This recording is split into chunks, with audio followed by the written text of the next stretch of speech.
तर आता बघा, त्या दिवशी आणलेली तुळस माझ्या घरी, तरीसुद्धा लोकांची मेंटॅलिटी काय आपण बदलू शकत नाही.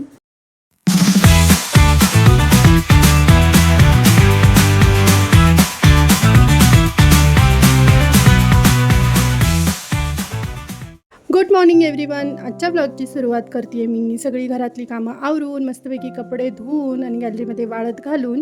तर मी गॅलरीमध्ये आलेली आहे आणि क्लीन वगैरे केली आहे गॅलरी, तुम्ही बघू शकता इथे. सो म्हटलं चला आज तुम्हाला दाखवूयात की माझ्या गॅलरीमध्ये कोणती कोणती झाडं आहेत. तर हे कढीपत्त्याचं झाड जे की लेटेस्टमध्ये आणलेलं आहे, आम्ही काल परवाच आणलेलं आहे. म्हणजे आता काय होतंय ना की बाजारातून 5-10 रुपयाचा कढीपत्ता आणला ना, तो घरात ठेवून ठेवून ना म्हणजे वापरेपर्यंत तो सुकून जातो पूर्ण. म्हणून म्हटलं चला आपण झाडच आणूयात, म्हणजे ताजा ताजा वापरता पण येईल. तर दुसरं झाड आहे हे मोगऱ्याचं झाड आहे ना, ते काही आणायचं वगैरे काही विचार डोक्यात नव्हता, पण इतका छान सुगंध येत होता. एकतरी फुलझाड आपल्या गॅलरीमध्ये पाहिजे, प्लस आपल्या बाल्कनीला शोभा पण येते आणि फुलं पण किती छान आलेली आहेत बघा. सुगंध तर एकदमच छान येतो फुलांचा. आणि मला यांचा काय वापर होत नाही, कारण फुलं वगैरे गजरा काय मी रोज नाही घालत, पण फुललेला मोगरा बघून माझ्या बाल्कनीला ना एक वेगळ्याच प्रकारची शोभा येते. आणि हे झाड जे की मी बादलीत लावलंय छोट्याशा, तर हे रोप जे तुम्हाला दिसते ते काय मी लावलेलं नाहीये बादलीमध्ये फक्त मी माती ठेवली होती. आणि ना काही दिवस झाले माझ्याकडे मिरच्या सुकलेल्या होत्या, तर म्हटलं चला याच्यामध्ये बिया टाकून बघूयात. मग त्याच ना बियाचं हे मिरचीचं छोटंसं रोप उगून आलंय. म्हणजे आता कढीपत्त्यासोबत मिरची सुद्धा माझ्या गॅलरीमध्ये येणार आहे, त्यामुळे एक्स्ट्रा आता बाहेरून आणायची काहीच गरज नाही, कारण मिरची सुद्धा कढीपत्त्यासारखीच सुकून जाते, मग तिचा काय परत वापरच होत नाही. प्रश्न वापर होईल याचा नाहीये, तर फुकट जातात. त्यामुळे आता हे कुंडीमध्ये तुम्हाला वेलीसारखं दिसतंय ना, हे जे एकच फांदी मला माझ्या मैत्रिणीने दिली होती. फुलझाड आहे हे, याचं नाव मला माहीत नाही कोणतं फुल आहे ते. तिने दिल्यानंतर 2-3 महिन्यांनी याला फुलं यायला लागली आणि वाढ तर इतकी छान होती ना याची खरंच, आणि फुल सुद्धा खूप सुंदर आलंय. त्यानंतर त्याच्या बाजूलाच आहे कोरफड. तर कोरफडचं जे रोप आहे ना, ते सुरुवातीला जेव्हा आम्ही इथे राहायला आलो ना तेव्हाच आणलेलं आहे. म्हणजे 1 वर्ष होईल याला, इथे येऊन आम्हाला साधारण 1 वर्ष झालं, तर 1 वर्ष होईल. सो वापरून ते सुद्धा अशी एकच फांदी राहिले, पण याला सुद्धा वाढ छान आहे. आता शेवटचं म्हणजे हे जास्वंदीचं झाड. तर ही फांदी तुम्हाला दिसते ना, ती पूर्ण हे झाड आणलं होतं, तर ह्याला पूर्ण अशी पानं होती. पण जेव्हा आम्ही उज्जैनला गेलो फिरायला 3 दिवस, तर त्या 3 दिवसामध्ये जास्वंदीचं पूर्ण झाड जे होतं ते सुकून गेलं होतं, पानं गळून गेली होती आणि हे फक्त फांदीच राहिली होती, ती पण सुकलेली. उज्जैनवरून आल्यानंतर जेव्हा मी हे झाड बघितलं ना, तेव्हा ही सुकलेली फांदीच फक्त होती त्याला, आणि ते बघून ना मला खूप जास्त वाईट वाटलं होतं. तरी सुद्धा मी याला पाणी घालत होते आणि विचार करत होते की झालं आता काय हे झाड वाढणार नाही, तरी सुद्धा मी याला पाणी घालत होते. पण याच्या फांदीच्या मुळाशी ना जी म्हणजे मूळ जे आहेत तिथून ना पाणी घालून घालून पानं फुटायला लागली, आणि ते बघून मला खूपच जास्त आनंद झाला होता. ती पानं दुसरी कुठली नसून जास्वंदीचंच एक नवीन झाड येत होतं. हुश म्हटलं बरं झालं हे झाड परत उगवतंय, आणि ते बघून मला खूप जास्त आनंद झाला होता. तर अशा प्रकारची झाडे आहेत माझ्या गॅलरीमध्ये. आणि बाल्कनीच्या समोर व्ह्यू काय एवढा खास नाही, पूर्ण मोठीच्या मोठी बिल्डिंगच आहे, तरी सुद्धा वातावरण दुपारचं सकाळचं किंवा संध्याकाळचं सुद्धा एकदम छान झालेलं असतं आणि शांत असतं. आता मी इकडे व्हिडिओ बनवत होते तेवढ्यात ना टॉवेल उडून खाली पडला वाऱ्याने, म्हणजे वारा सुद्धा इतका छान सुटला होता, पण टॉवेल उडून मातीत पडला. खाली गॅलरी धुतली होती, झाडांची जी माती होती पाणी घातल्यानंतर ती बाहेर आलेली, त्या मातीतच नेमकी पडला. परत मला डबल काम लागलं टॉवेल धुवायचं. तसं तर कबूतर नाही आलेलं आहे, म्हणजे कबूतर येतात पण आज तर काय आलेलं नाही, त्यामुळे एकदम छान वाटते. थोडंसं बुरशी वगैरे आलेली आहे, ती काही जातच नाही गॅलरीमधली. या साईडचं वातावरण बघा, इकडे पण मोठ्याच्या मोठ्या बिल्डिंगच आहेत, आणि हा जो आहे तो आमच्या बिल्डिंगच्या बॅक साईडचा भाग आहे. म्हणजे या बॅक साईडला ना पाठीमागे संध्याकाळचं वगैरे वॉकिंगला जाते.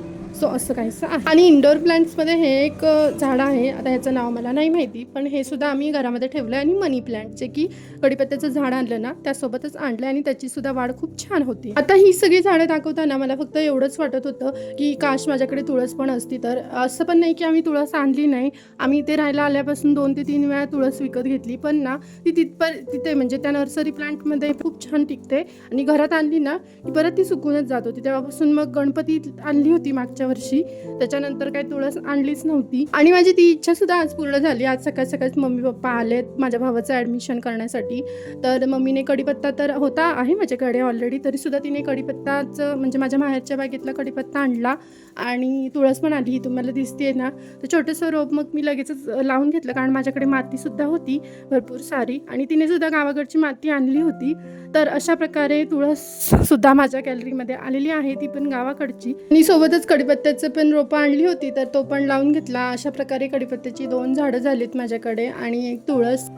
त्या दिवशीचा ब्लॉग मी आज कंटिन्यू करते आहे, कारण त्या दिवशी काय झालं, मम्मी पप्पांचं इकडे अचानक यायचं ठरलं. म्हणजे माझ्या भावाला 11वीला ॲडमिशन मिळालं, ऑनलाईनच मिळालं ॲडमिशन. मग त्याची पुढची प्रोसेस करायची होती, म्हणून मग मम्मी पप्पा इकडे अचानक यायला निघाले. मग सगळं घर आवरण्यात, परत मोबाईलकडे लक्षच नाही दिलं, म्हणजे ब्लॉग कंटिन्यूअस नाही केला. तो ब्लॉग पूर्ण करून दाखवूयात.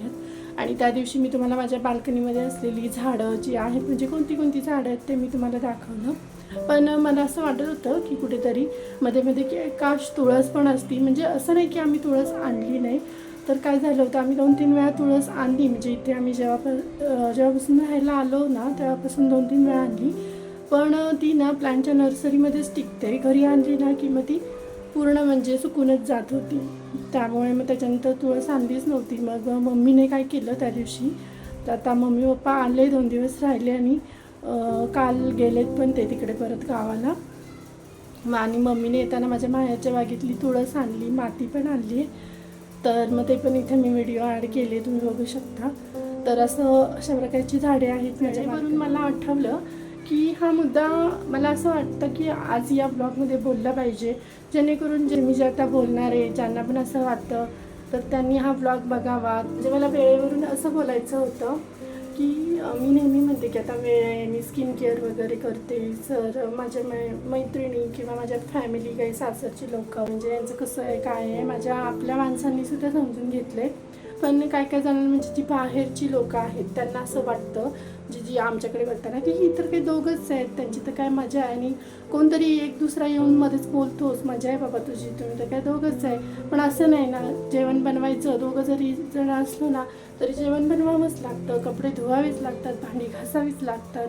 आता हे मी 2-3 वेळा ब्लॉगमध्ये बोलली आहे, पण तरीसुद्धा लोकांची मेंटॅलिटी काय आपण बदलू शकत नाही. तर मग म्हटलं यावेळेस बोलूया की हो, आता लोक म्हणतात की तुझी मजा चालू आहे. तर हो, मी मजेत आहे, खूप सुखी माणूस आहे, मला मजेतच राहायचं आहे, सुखात राहायचं आहे, कितीही टेन्शन असलं, कितीही दुःखात असले तरी. आणि ही बोलणारी लोक आपली माणसं नसतात, बाहेरची माणसं असतात.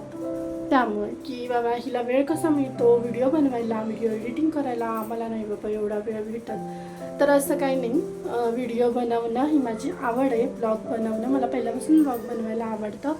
पण मध्ये काही आयडियाज नसल्यामुळे ना ते थोडंसं ब्रेक झालं होतं. आता थोडं आयडियाज येऊ लागल्यात आणि मला आवडतं असं व्हिडिओ बनवायला. आणि जास्तीत जास्त म्हणजे मला व्हिडिओ एडिट करायला खूप जास्त आवडतं, आणि त्यालासुद्धा खूप मेहनत लागते. कोणतीही गोष्ट सोपी नसते, कोणतंही काम सोपं नसतं. तर मला हेच सांगायचं आहे की तुम्ही म्हणताय माझी मजा सुरू आहे, तर हो, मी मजेत आहे, एकदम मी आनंदात आहे, सुखात आहे, कारण मला तुमची मेंटॅलिटी बदलायची काही गरज वाटत नाही. तर आता बघा, त्या दिवशी आणलेली तुळस माझ्या गॅलरीमध्ये कशी दिसते, छान उगवून आली वरती. आणि कढीपत्ता पण मम्मीने आणला, तो काही सुकून गेला. मला असं वाटतं ही पानं गळून परत म्हणजे हे येईल, झाड येईल असं वाटते मला. आणि हे मिरचीचं झाड, मोगरा. आता मी चालले थोडं बिल्डिंगच्या खाली चालायला. तर म्हटलं ब्लॉग पण इथे सेंड करूयात, कारण मला नाही वाटत की मोठा ब्लॉग बनवावा वगैरे. तर चला मग आजचा ब्लॉग मी इथे सेंड करते. माझ्या गॅलरीमध्ये कोणती झाडं आहेत ते मी तुम्हाला सांगितले. अजून कोणती झाडं मी माझ्या गॅलरीमध्ये आणू जेणेकरून एकदम फ्रेश हवा खेळती राहील, किंवा इंडोर प्लांट्समध्ये आणू, ते मला नक्की सजेस्ट करा, नक्की मला कमेंट करून सांगा. चला तर मग भेटूया आपण पुढच्या ब्लॉगमध्ये. तोपर्यंत बाय.